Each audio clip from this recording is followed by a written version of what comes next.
My friend's vegan wife swapped my milk with almond milk, went through my luggage to check for meat, and mocked me for not noticing what she did, so I'm done with that trash. Posted by you/absent-minded author. I know I'm partially at fault for the friendship ending, and I'm willing to accept my judgment. This is really long, sorry. In November of last year, I, female, went to visit a friend, we'll call him Kevin, and stayed at his and his wife's house. Early last year, Kevin and his wife, we'll call her Karen, moved a couple of states away. For context, we are all over the age of 35, and Kevin and I were part of a friend group from an old job. Another couple from the friend group went on this trip as well, but they were also visiting family and stayed with them. Prior to the move, our friend group didn't have much interaction with Karen because she rarely joined us, though she was always invited. They also never hosted us at their old house. They are vegan. I am not. Well, Kevin is not fully vegan, as he eats fish. However, his wife does the grocery shopping, so everything besides fish is vegan, and he eats and drinks it. He buys his own fish and has a mini kitchen to prep his meals away from hers. For even more context, Karen is not vegan for health reasons. She constantly brings up their veganism, no matter how irrelevant it is to the conversation, makes fun of people who eat meat or use products made with animal byproducts, accuses people of murder, etc., except she leaves Kevin alone. She calls any food that isn't vegan trash and garbage. For example, when we'd hang out before they moved and she happened to be there, she would ask how people could eat such garbage whenever any of us ate meat. It was annoying, but I never got confrontational about it. The day before I visited them, Karen sent a short list of rules regarding food. One rule was that I couldn't store non-vegan food items in their kitchen. I asked if I could bring milk, and she agreed, but it had to be kept in the fish fridge. All the food I ate at their house tasted off, even the breakfast waffles and the tuna casserole Kevin made for the two of us on Saturday afternoon. It didn't taste spoiled, just off. Weird, and a little gross. I've never eaten vegan before, so I assumed it was just the difference in ingredients. I couldn't eat more than a few bites. Fortunately, I packed some protein snacks, non-vegan, that I kept in my room, zipped in a canvas bag at the bottom of my suitcase. I wasn't explicitly prohibited from bringing snacks into my room. I kept my trash and disposed of it after leaving. I also ate some street food at the market that Kevin, our friends, and I visited Saturday afternoon, and ate like a horse at the restaurant we went to Saturday night, no shame, lol. My husband and I were supposed to visit them again this weekend, but Karen called me a couple of hours ago. She told me I wouldn't be allowed to bring milk this time.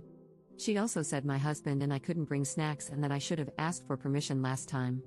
Apparently, she had gone through my suitcase when Kevin, our friends, and I were out at the market and found my snacks.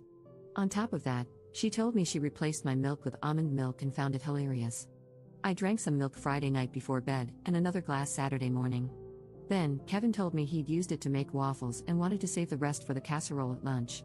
What actually happened was, after I poured my glass Saturday morning, Karen dumped the rest out and replaced it with almond milk. Kevin knew but didn't tell me. I didn't check because he said he wanted to save it. The waffles and casserole were made with almond milk. I was so mad I knew I couldn't say anything nice. I told her I had another call coming in and hung up. After calming down, I called back to ask why she went through my suitcase and dumped my milk. She said it was her house, and she had a right to know, so she could go through my things.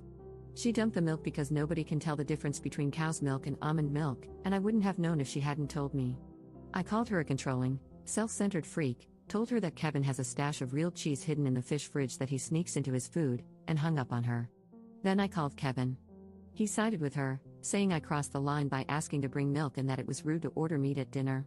We argued, and I told him it seems like our lives are going in different directions and we don't need to be friends anymore. I probably should have asked if it was okay to have non-vegan snacks in my room, or I could have kept them in my car. I also shouldn't have called her names.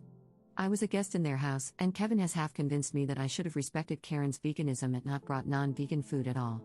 My husband thinks they're completely in the wrong and that, since their lifestyle isn't one most people follow, they should have made exceptions, especially since Kevin gets a fish exception.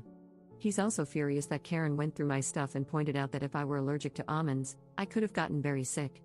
He thinks I'm better off without them and says ending the friendship was reasonable. He and Kevin got along but weren't particularly close, just like Karen and me. A few minutes ago, I got a "hey, can we talk" text. Honestly, I don't know if I'm going to respond. I'm just kind of done with it.